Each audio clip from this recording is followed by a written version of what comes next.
সৰু মামা আজি হঠাতে আমি হেৰুৱালোঁ। পৰিয়ালটোৰ এটা ডাঙৰ ক্ষতি।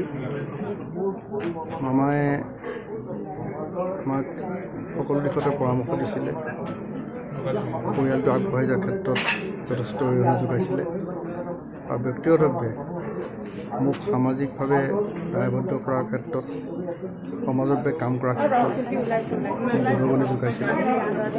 কিতাপ পত্ৰ পঢ়াৰ ক্ষেত্ৰত তেখেতে সৰুৰে পৰা অনুপ্ৰেৰণা যোগাই আহিছিলে, বিভিন্ন কিতাপ পত্ৰ যোগান ধৰিছিলে আৰু বিভিন্ন সাংস্কৃতিক কাম কাজত জড়িত কৰাইছিলে।